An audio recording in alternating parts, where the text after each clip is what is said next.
98FM's Dublin Talks. Weekdays from 10 a.m. I'm Adrian Kennedy. That man there is Mr. Jeremy Dixon. Yes, good afternoon, good evening, good morning, good night.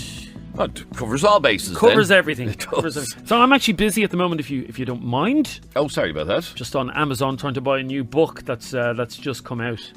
Could you not have done this before the show? No, I was busy before the show. Well, actually, it says here that the book isn't out yet on Amazon. It's not available yet. Oh, right, okay. But it's I hate the way Amazon does that. Customers who bought this book also bought these other books. Yeah, no, I don't know about the other books. I don't know about the other books. I was looking for... those of you who may not be aware of this is bizarre. Gerry Adams, former president of Sinn Féin. Correct. Of course. Lovely man by all accounts. Have you ever met him? Once, many years ago. Nice fella, isn't he? He is, yeah. Yeah. I met him once and he was a gentleman. But he's bringing out a new cookery book. Now, by new, I don't mean that he have an old one as well, but Gerry Adams has decided to publish a cookery book, which will include some of the best kept secrets of the Irish peace process. The former Sinn Féin president intended to reveal the recipes which sustained Republicans through nights and years of talks. So, Gerry Adams, this is not a Waterford Whisper story, by the way. We're not making this up. This is actually factual.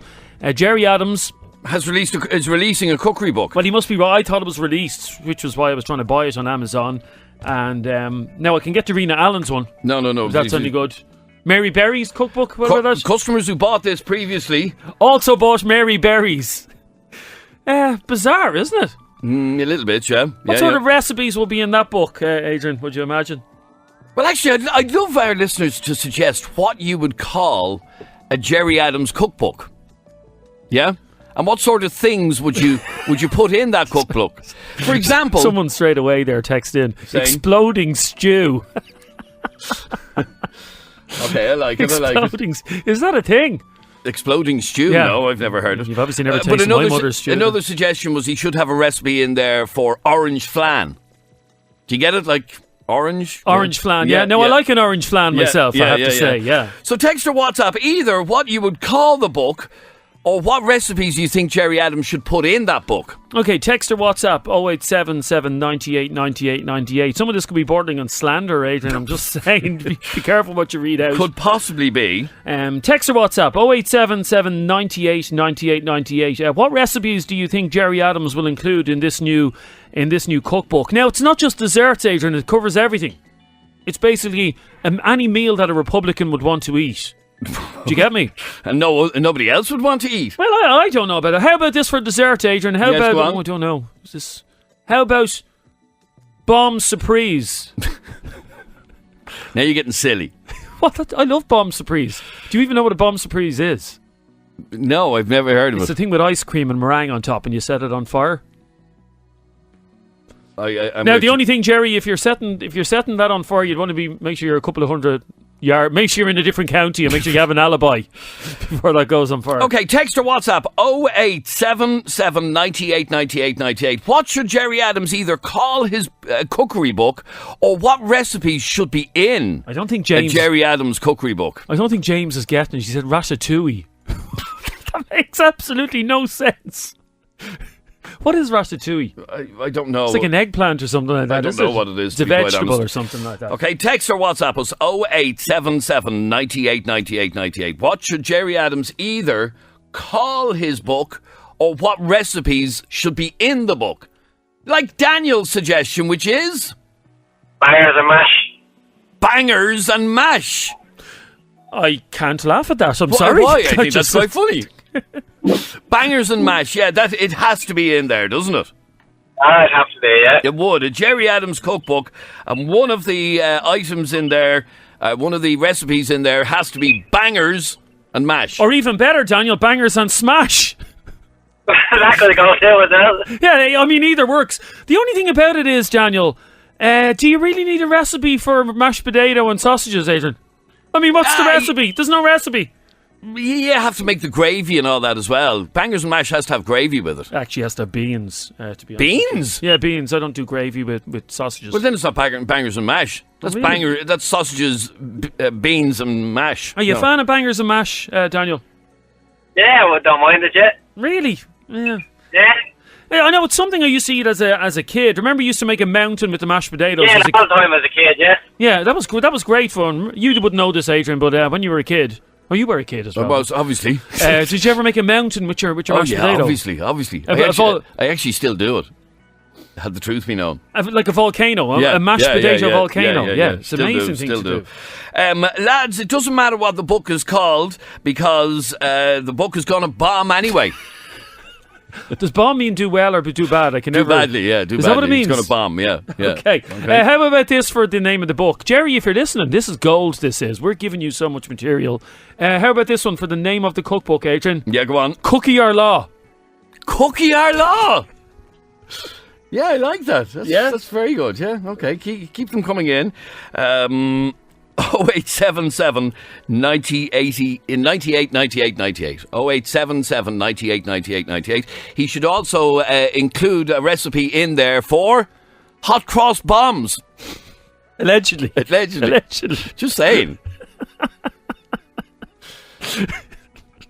Oh, hang on, I have another one. No, don't. Max just texted in. He should have a recipe in his book for... I don't want to know. I'll tell you in a second. I don't want to know. I'm sorry I brought it up now. It's actually very unfair. The poor man's trying to bring out a cookbook. He's trying to get on. He hasn't gone away, you know. By the way, he hasn't gone away. The man's trying to get on with his life. He's trying to leave his murky past behind him, and there's you dragging it up. Okay, here's one of my favourite things to eat is a Guinness and stout pie, or Guinness and beef pie. Yeah, a Guinness and beef. Oh, well, something like that. But somebody suggested, yeah, a Semtex and stout pie.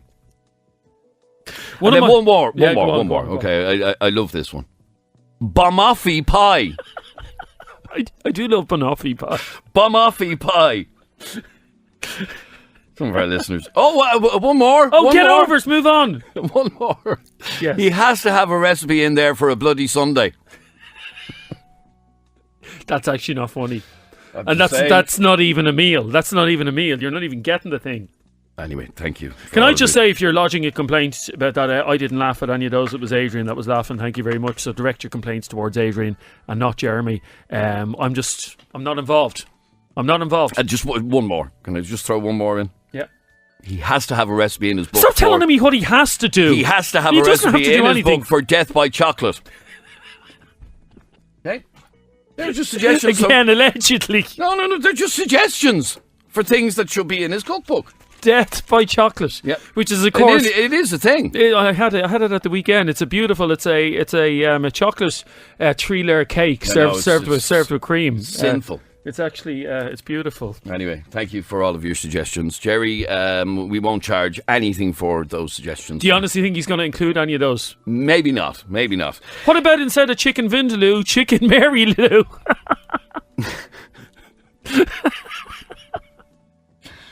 Our listeners are very. He should call very funny. He should call the cookbook the Northern Ireland Peas Process. Oh, the peas process. I got you. Yeah. Okay. Anyway, thanks. Some of them I can't actually read out. So sorry, the ones you read out are the acceptable ones? Yeah, they are. Jesus. Yeah, they what are. Are the unacceptable ones? Bernie, just very quickly, Bernie, what would you do? How's it going? Hi, Bernie. I definitely nicknamed the book "Your Eggs." Your eggs. Yeah. Your eggs. Irish Republican eggs. Go on. Good luck. Your eggs. Again, we cannot confirm whether Gerry Adams was ever a member of said legal organisation. He does deny. He does. So, Your eggs. There you go. Now, in fairness, if that was what the book was called, I think a lot of people would actually buy it. Anyway, thank you. Where did you have to funny. Where did you have to drive from work today, by the way? From home, which is in North County Dublin, just out towards Swords direction. Okay, far? Was it far in the car? It takes me 35 minutes. Okay, so... But no, I drive to a bus stop and I park at the bus stop. Ah, okay. So I don't drive all the way into town. But you drive quite a bit in your car, don't you? I mean, you're driving, you do a lot of gigs up north, don't you? And down south and east. In fact, you're responsible for the peace process. The amount of gigs you do up north. Why are you asking me this? I do a fair bit of driving, yeah. Okay, should you have to pay more car tax than my mother? Say Mammy Dixon. My mother has a car. Now, my mother's car is 12 years old, and when you get into her car, it still smells new. Really? A 12-year-old car? She literally never uses it. She doesn't use it for anything. My mother uses her car to drive to Super Value and back home. That's it? Once a week. Does the shopping. And that's it. The rest of the time, the car is parked outside the door. Is it fair that my mother's car tax should be the same as your car tax? You who drives... A fair bit. You're down in Cork every week as well. You're literally using your car every single day of the week. Yes, I am, yeah. That's the question I'm trying to ask. Oh, should I pay more in car tax than your mammy who doesn't pay or doesn't drive much at all? Yes. You see, here's the thing. I think I probably do pay more because I'm buying more petrol. And there's tax on every bit of petrol that you put into your car. This is a story today. Motorists may be taxed on the distance they drive rather than paying excise on fuel at petrol station pumps under plans proposed by senior officials. The government is considering numerous schemes to ensure the overall tax take from motoring does not drop significantly as a result of moves to lower emission vehicles. Yeah, so obviously years ago when you bought a car, say if you bought a car in 2005, okay, yep, under the old car tax, your car tax would be based on the size of the engine. So I remember when I bought a 2-litre car, I think the car tax on it was 1,200 quid or something like that. But that's all gone now. Your car tax is based on emissions. So basically what the government realised now is they're not making as much money on car tax. Yeah. Okay, so they've gone, oh shit, what are we going to do? We're not getting as much money from the public on car tax. So how do we get more money out of motorists? And one of the things that's been suggested is that the more mileage you do, the more car tax you have to pay. Which would make sense because my mother, as I said, uses her car once a week, maybe twice a week. Why should she have to pay the same amount of car tax as you, who's on the road? I mean, there's not a day of the week you don't drive. No, there isn't, no. You're driving 7 days a week. Yes, I am. You're taking up our car space with your big fancy 6-seater car. You're hogging our roads. You're polluting our airwaves. You probably do the same, by the way. But we're not talking about me at the moment. Okay, the fact of the matter is, if you drive more, which I do, I obviously pay more tax because I am buying more petrol than your mother would. She probably puts petrol in her car once a year. Oh, yeah. I've never seen that woman in a petrol... But she doesn't know how to put petrol in her car. Pardon me? She doesn't know how to put petrol in her car. I shouldn't have said that on the radio. She's going to kill me. Your mother doesn't know how to put petrol... Well, it's not that she does... No. Will you clarify that, please? It's not that she doesn't know how to do it. She doesn't do it or won't do it. She goes into it's embarrassing. She goes into a garage forecourt. Yeah. And hello, young man.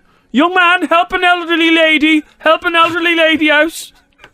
You'll be old someday yourself. She uses that line all the time. So what? She gets somebody to put the petrol in for her? She'll get the forecourt attendant to put the petrol in the car. It's hardly the most complicated process. I know, but she's a bit afraid of like spontaneously combusting when she's putting petrol into the car. She doesn't like doing it. Anyway, should you be paying more road tax if you use your car more, if you're driving more on an average year? I would argue no, because we're already paying more in tax because we pay, obviously, tax on every litre of petrol we buy, or diesel, or whatever. Text or WhatsApp us on 0877 98 98 98. 0877 98 98 98. Yeah, so if you live in the commuter belt, isn't that what it's called? Correct. This big, huge belt around Dublin, which includes like Meath and Westmeath and Cavan and all that. It's hard to believe that if you live in Cavan, you're actually in the commuter belt. When Cavan is... Cavan is miles away. That's just the way it is. But if you live in one of those counties, how would you feel about having to pay more tax? Like, should I have to pay much car tax? I get the Lewis in. My car spends most of the day in my driveway. So why should I have to pay a lot of tax? I don't use my car that much during the week. Whereas, if you have someone who's living in, what's the name of that estate in Meath where all the Dubs live? The estate in Meath? The estate in Meath, or the area in Meath. Right, all the Dubs have moved. Ashbourne. No. And Navan. Johnston. And Dunboyne. Every single place in South Meath. Jesus, God love you, Meath. Johnstown. Say, for instance, you live in Johnstown in County Meath and you're driving up to Dublin every day. Should you not have to pay more car tax? No, because unfortunately, some of those people have absolutely no choice. They had to move further out from Dublin in order to afford a place to live. And in order to do that, they have to commute in and out of Dublin for work every day. Okay, let us know. Text or WhatsApp us 0877 98 98 98. Do you agree with this proposal? Basically, someone like Adrian, who's on the road 7 days a week, should pay a lot more car tax than me, who's only on the road 2 days a week. John, you're on 98 FM. How are you, John? How are you doing, Adrian? John, you think that's very unfair? I think it's unfair for the likes of people who have had to move outside the city to pay rents and, to try and find a cheaper place to live. And their jobs might still be in Dublin City. So, they're driving extra miles every day, not for the love of it. Yeah, it's not like they have a choice in the matter. They have to get to work, and work happens to be in Dublin, and they happen to live in whatever Kells and Meath. Yeah. I have They're to say, already getting us on car years and car CC, so... Yeah, no, I have to say, I think it's desperately unfair that people like that will be penalised. And the commuter belt for Dublin stretches as far as Cavan, down south as far as Carlow, as far as Portlaoise. Oh, well, I have a friend, John, who lives in the well, he says he lives in the commuter belt, and he lives in a place called, I don't know if you've ever heard of this, a more depressing place you'll never drive through, Port Arlington. Oh, Port Arlington, yeah. Oh, jeez. He bought a house down there. Now, in fairness, he couldn't afford anywhere closer, but he bought a house down in Port Arlington, John, a year ago, and he's been inviting us down for a housewarming, and I've come up with so many excuses to get out of it because I can't go to Port Arlington. It's horrible. But the point is, he's driving up to Dublin every day, doing huge mileage. What? And that's the thing, and it's 150 a litre on petrol at the moment. Yeah. In most places. So it's very unfair on people who have no choice but to do that. Yeah. You see, buy an electric car when they're not €30,000, things like that. You see, I do think, for example, sales reps that are out on the road working for companies, yeah? Yes. And they're travelling up and down the country, down to Cork and up to Galway, and blah. I do think they maybe should pay a bit more because they're doing it for commercial gain, not just to get to work. Where do you live, John? Phibsborough. Phibsborough. Well, Jesus, you couldn't be any more central. No, I'm only feeling sorry for other people. Yeah. Don't feel sorry for them, John. Don't feel sorry for them. Oh, but we got a message. Thanks, John. We got a message from one of our listeners, and it says, I drive every day from Navan into the docks in the city centre. It's bad enough the price of fuel to travel every week. And that's the point. He lives really far away, and he doesn't think he should have to pay road tax. It's not like he moved to Navan because he loved the place. That's a horrible thing to say to It isn't. What? You don't move into Navan just for the love of it. Nobody woke up in Dublin one day and said, "Ha ha! Someday I dream of living in Navan." Yeah, nobody ever said that. Well, yes. The people who live in Port Arlington will probably say this. I'd rather live anywhere. Actually, if you could live outside any town outside Dublin, where do you think is the nicest place to live? Where would I like to live? Okay, outside. Supposing things all went arse over tit for you, which I believe is on the cards. Yeah, where would I like to move to? And you had to move outside Dublin. Where? Where would I like to live? Within the commuter belt now. Oh, within the commuter belt? Well, within a driving distance of Dublin. Oh. Think about it. Oh, I have a place, yeah. Oh, cool. Greystones. I love Greystones. Yes, I like Greystones, yeah. It's a beautiful little place, yeah, isn't it is, yeah. Little quiet village. Any further south than that now, Wicklow Town is getting a bit hairy. And then into Gorey, you're into Bandit Country. Yeah, Neve, you're on 98 FM. Hi, Neve. Hi, how are things? Okay, you think it would be very unfair to tax motorists more for the distance they drive? Well, I do, yeah, because, I started driving 2.5 years ago, and when I started driving, the price of unleaded was $1.28 per litre, and it's now up at $1.49, nearly $1.50. Yeah, it is nearly $1.50, so yeah. I feel like we are already paying extra tax. Fair enough if you don't drive that often, but I feel if you are driving, you're already paying the extra tax on the fuel, yeah. I mean, you pay excise duty, you pay VAT every time you buy a litre of petrol. So if you're driving much more, you are paying much more tax. And that was the point I was making a while ago. I think it's very unfair. And where do you live? Where do you live, Neve, if you don't mind me asking? I live in Sligo, but I'm originally from Mullingar, so I do go back and forth very often. But I don't know how they would figure out the mileage everybody's doing because... Yeah, that doesn't even make sense, yeah. Yeah, it doesn't. What, do you have to submit your annual mileage in order to pay your road tax? Well, possibly, I don't know. But in saying that, when you're applying for insurance, they say, on average, how much would you drive? It's kind of hard to Work out how much get it a is. number, because I might be going to and from work, but I might want to go home every weekend or so. So it's kind of hard to put a number on what you're going to be driving. And what's my life like in Mullingar? Is that where you're living at the moment? I'm living in Sligo at the moment, but it's around the same, 148, 149. I'm actually on the way back to Mullingar now. I'm just pulled in, but yeah.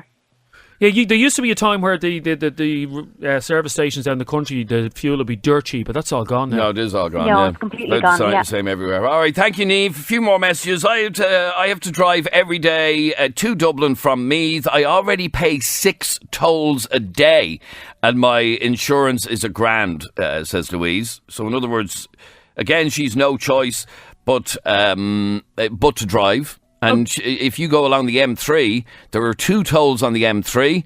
And then if you drive on the M50 after the M3, that's another toll as well. Jesus, what's 6 the point? tolls a day. What's the point? Point? And keep texting in. There's a few people texting in about, they're giving out about me saying about Port Arlington being a kip. I'm sorry, it is. I'm sorry, the truth hurts. But if you live outside Dublin, or if you could live outside Dublin in the commuter belt, where would you like to live? Now, Adrian already has Greystones. Yeah, Greystones, Mark. yeah. So is there a place, or where is nice to live outside Dublin within the commuter belt? What village or town is completely unspoilt? Now, another one which I believe is quite nice, Adrian, Ratoath. Yeah, Ratho's quite nice, yeah. Is it? Yeah, yeah, it is. It's no Greystones now, I have to say. Well, no, of course, it's Ratoath. Katie's trying to say it's affluent. See, they just get silly then. Sorry, Okay. Ratoath is affluent. Is that yeah. what she said? Affluent, yeah. I live in Port Arlington, says this person who's taking you to task. I've lived there for the last 13 years. I'm sorry about that. Came down from Dublin. Great town. Would never move back to Dublin. So get down for the house party to see what it's all about before you judge. No, just my child has been sick every time he's had a housewarming. My child just keeps getting sick every time the housewarming is on. I can't go to it, I'm sorry. Anyway, the majority of you believe it is very unfair to be taxing extra for the distance. They shouldn't have to pay extra. The government get more tax from these people than people who don't use their car much. They pay car tax, tax on fuel, as well as all the other taxes. I live in Duleek, and Bus Éireann changed the bus route, so there is no direct bus to Duleek during the day, only one to Blanchardstown. And this lady on the phone is Lauren. You're on 98FM, Lauren. I'm good. Good. Now, Lauren, you lived in a certain place outside of Dublin and you couldn't wait to get out of it. Yeah. I grew up in it's a little village in Newcastle, out near Greystones, about 5 miles from Greystones. And I just couldn't wait. You know, when you live down there and, you know, if you don't drive, you have a bus every hour, it was just, I couldn't wait to get out of it. But now when I look back on it, I had the best childhood. When I look back at it now, it was absolutely brilliant. Like, but now, if anybody knows Newcastle, there isn't a lot going on in Newcastle. No. And the thing that annoyed me about that place, Aaron, is the accent. Oh, aye, man, cup of tea, man. Fucking the time. Not that Newcastle. Fucking the time. No, not that Newcastle, you gobshite. What? The one down past Greystones. Oh, Yeah, sorry. Like, Oh. about 4 or 5 miles past Newcastle, you have the Ratnew accent and you have the Wicklow accent. Yeah, it gets dog rough down there. I lived in Kilcool for a couple of years, and at least Kilcool has a few more shops and stuff. Newcastle has nothing. Nothing. One pub and one shop. Yeah, that's it. About it. Yeah. I'd say, Lauren, you stood out like a sore thumb down there, did you? Why? Why? Why? Because she's as Dublin as we are. She's from Newcastle. What? She's from Newcastle. And where did the accent come from then, the Dublin accent? Where do you live now? I live in Blanchardstown. Ah, there you go. There's your answer. There's where it comes from. All right, Lauren, thanks very much indeed. Thanks, guys. Bye-bye. But I'd be right in saying there's about 5 Newcastles in Ireland. Yeah, there's loads. There's one in Dublin, there's one in Wicklow. There's one up north. There's one down in Limerick, Newcastle West. Yes. Down in Limerick. There's loads of them, yeah. Anyway, now... Oh, by the way, the women's hockey, what did you make of that? I was delighted for them. Yeah. I was delighted for them. Of course, up until last week, you were the huge Irish women's hockey supporter. I absolutely was. No, I wasn't. But here's the thing I like about the whole hockey story, yeah? Yeah, because I'm just looking, it's still trending online today. This is, of course, the Irish women's hockey team. They became the first ever Irish team in any sport to get into a World Cup final, which is bizarre, considering what a small nation we are.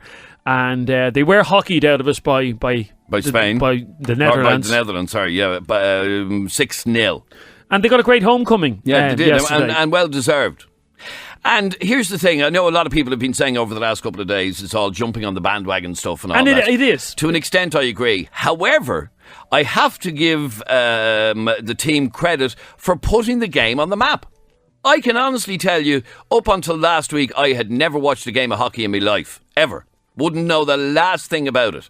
And I was fascinated watching the game the other day. I was even more fascinated watching the penalty shootout, where you have to get a goal in 8 seconds and all that. The point I'm making is that because of their achievement, people have now seen a game of hockey. Yeah, but it's kind of insulting. I put up a tweet about this the other day, and I got dog's abuse over it. And I put up a tweet about the whole bandwagon jumping and the fact that everybody all of a sudden was a fan of No, Irish I didn't say I women's. was a fan. I said I watched the match. I watched half of the match, and I watched the penalty shootout against Spain, just out of interest. Yeah, but it's kind of like you know the way you have friends who are never around when you really need them. Isn't that what it's kind of like? It's kind of insulting. And that's what we are. We're all friends of this hockey team, but we weren't there when they needed us.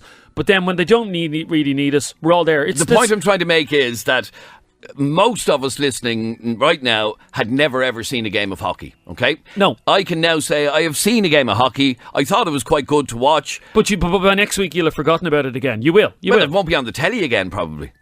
And so someone was claiming to me, they said that the media are to blame for this, for not highlighting it over the years. Here's the thing, the media highlight things that they feel a lot of people are interested in. Okay, that's what the media are there for. And up until last week, nobody... Well, to say nobody is wrong, but very few people showed any interest in Irish women's hockey. And then all of a sudden, and it's like when Ireland qualify for a major competition in football. You have people wearing football jerseys who won't wear them any other day of the year. The point I'm trying to make is, if you're going to, and they deserve all the praise that they got. Okay, that's all I'm saying. But continue to support them then. But you won't. Well, okay, but let's put it this way. I now know, as a result of the whole hockey hype over the last couple of days, that they've now gotten extra money to help them to prepare for the Olympics. And if they get into the Olympics, they could do quite well. And I'm delighted about that. There is no downside to this story. Yeah, it just shows the Irish sing while you're winning support that we do have.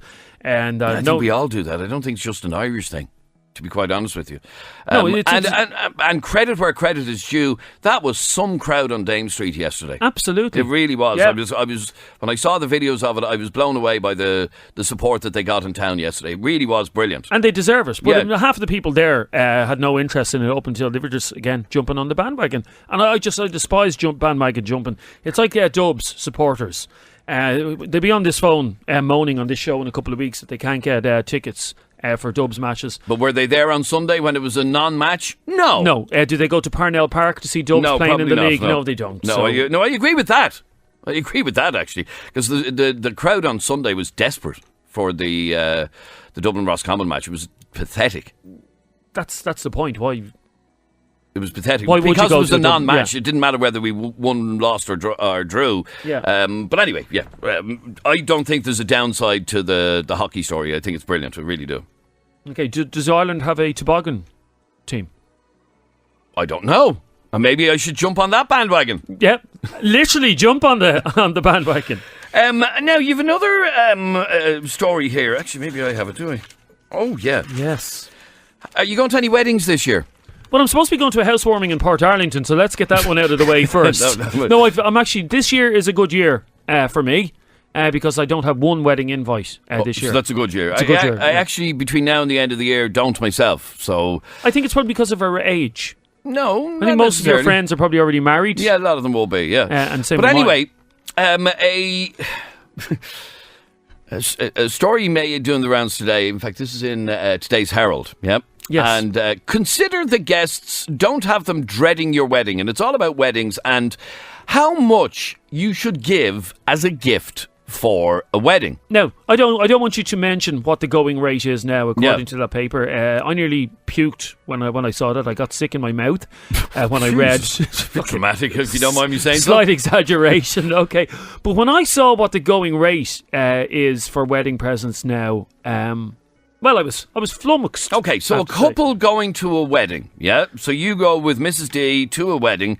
How much should you give as a gift? Now, this is a close friend or a relative or whatever. How much should you give as a gift? So let me see the article. Yeah.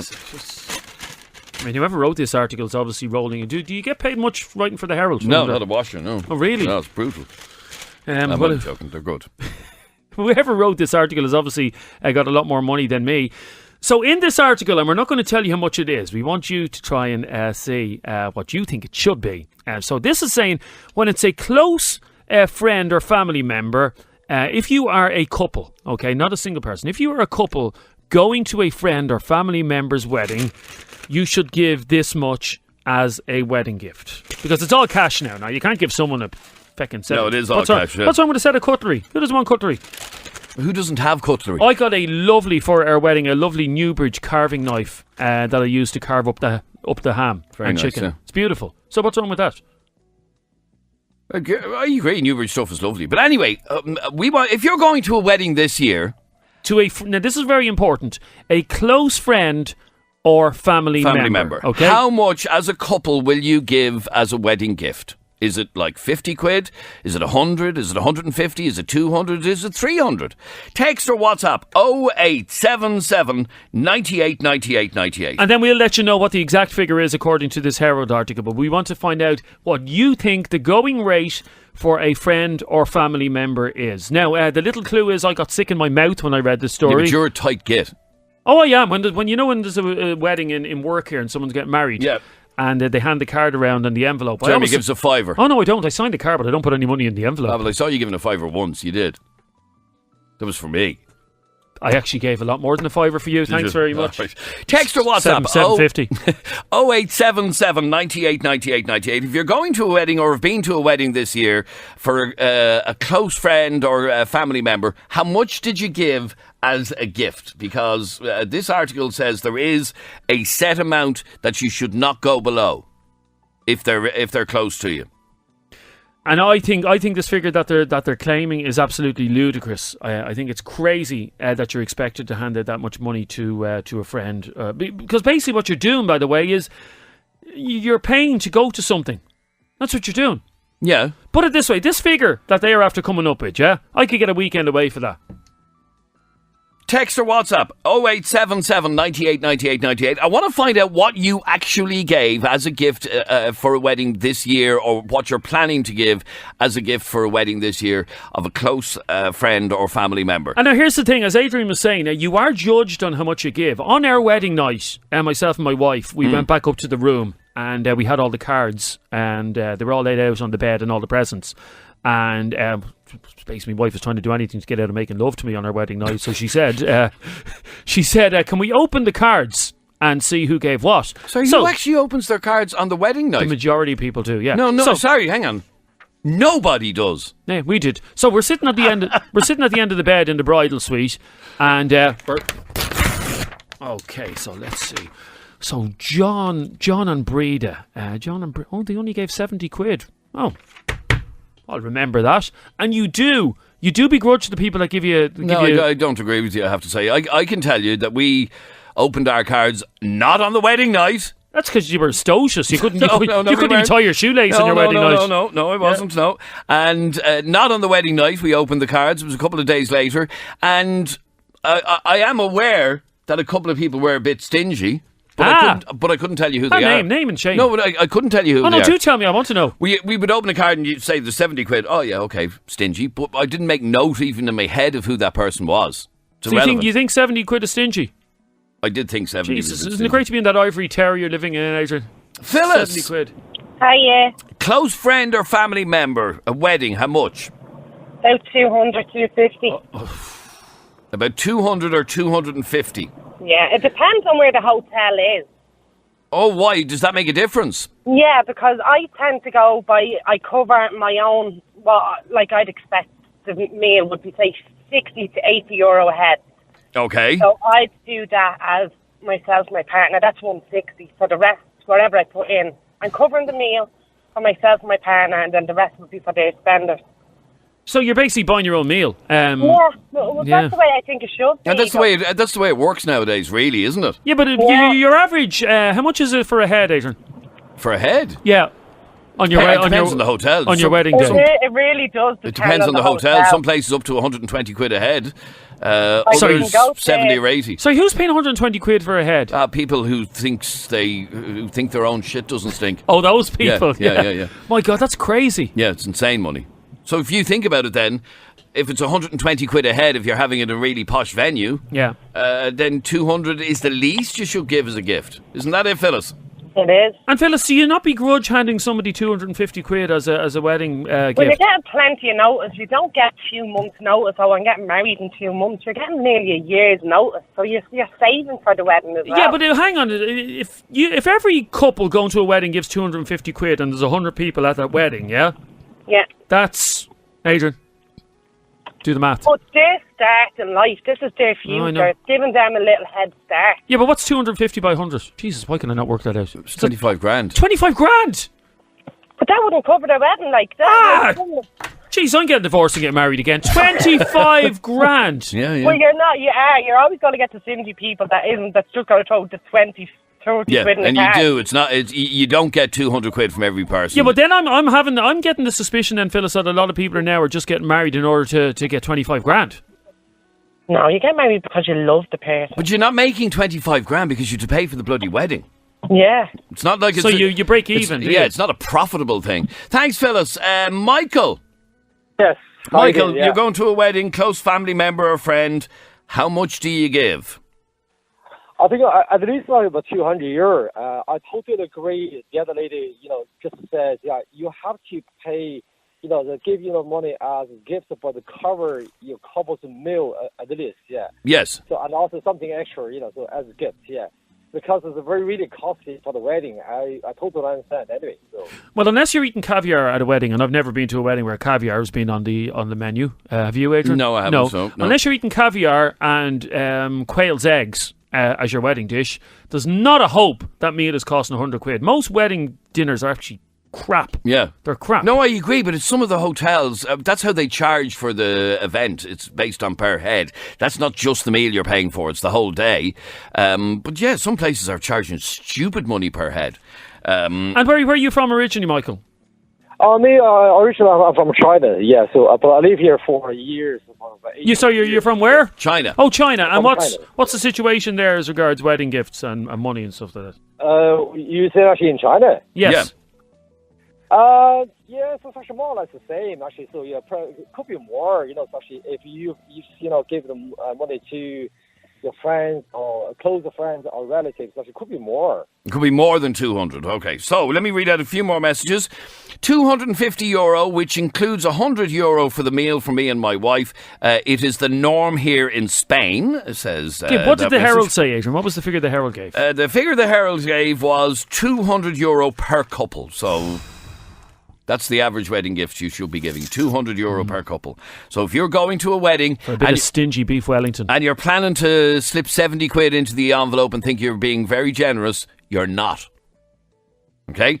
And if you happen to have been at Jeremy's wedding and you are the person who gave him €70, he knows your name. Well, here's the thing, our wedding was actually quite posh. We had a sorbet as a second course at our wedding, but you didn't have that. It's just bloody ice cream. What? It's just bloody ice cream. Sorry, what did you have at your wedding to cleanse your palate? I didn't need a cleansing palate. No. Scum. Sorbet. Scum. Was there no sorbet? It's far from sorbet you were raised. Did you not? I bet you can't even spell it. No, I can't, but that's not the point. Go. This is 98FM's Dublin Talks. 98FM's Dublin Talks. Weekdays from 10 a.m.